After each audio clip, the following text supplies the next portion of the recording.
And Putin's invasion of Ukraine has oil now nearing $130 a barrel. Markets are even betting prices could hit $200 a barrel this month. But the Biden administration's solution is more oil production.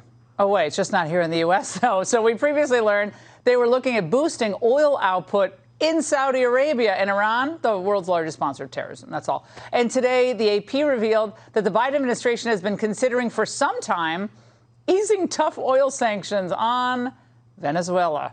Joining me now is Ryan Zinke, former Trump Interior Secretary, former SEAL Team 6 commander, and Alaska Senator Dan Sullivan, who sits on the Commerce Armed Services Committee. Secretary Zinke, good to see you tonight. I guess it's fitting the Democrats could turn to socialist totalitarian Venezuela for oil.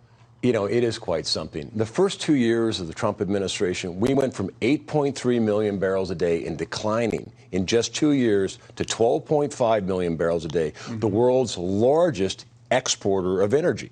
And it just wasn't fossil fuels, it was across the board.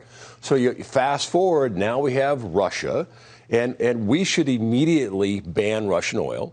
We should immediately approve the Keystone. We should immediately approve drilling in the National Petroleum Reserve in Alaska. This is not the ANWR, it's a National Petroleum Reserve, and accelerate permitting so we can capture our flaring gas, so we can build LNG terminals and supply our allies with energy. It is that simple. Yet this administration, they're fanatics. Well, and at every juncture, they're making the wrong decision. It's a series of mistakes now that has real consequences because we couldn't put in a deterrent that prevented this from happening. And now real people are suffering the consequences. But do you think it's purposeful or do you think it's a mistake? To me, they're going to be happiest when gas is at $10 a gallon. I mean, I actually think there's a lot of people in this administration are absolutely fine with gas going that high.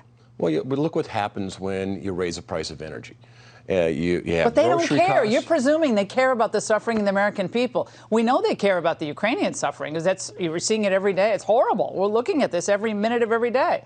But do they care about the suffering of the American people? And hold that thought, because Senator Sullivan, you're from obviously representing Alaska, and all the oil, all the energy that's there. But Jen Psaki was very dismissive of Europe's reliance on Putin for energy. Watch. The reliance on the import of Russian oil is so much more significant in in Europe, that well over the course of time, it's clear they recognize the need to diversify their means of getting oil. Senator Sullivan, now she's lecturing Europe when we got more oil from Russia last year than we did from Alaska? What? Yeah, Laura, you know, what's happening here, it's remarkable, but yet it's simple. The administration needs to stop looking for the next brutal dictator to buy oil from. And the answer is simple. It's what Ryan Zinke just mentioned.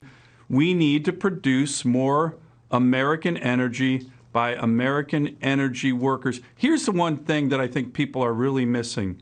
I was home in Alaska this weekend, met with some great energy workers, met with our patriotic Ukrainian American community.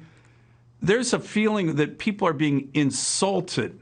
They asked me, all these groups asked me, why on earth would our own federal government try to shut down the production of energy in Alaska and now are going around the world hand in hand to dictators to buy more oil from them, whether the Iranians, whether the Saudis, whether Venezuela, who, by the way, are going to use that money to take action, negative action against Americans. It is an insult, and it's national security suicide to boot.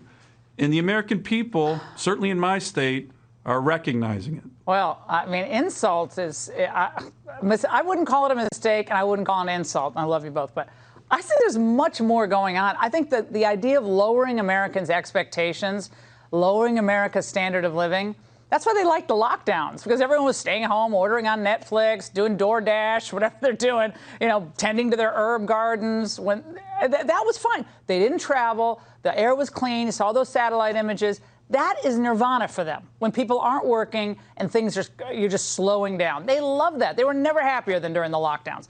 But I digress, because the Biden administration does have a solution to high gas prices, courtesy of our friend Mayor Pete. Clean transportation can bring significant cost savings for the American people as well.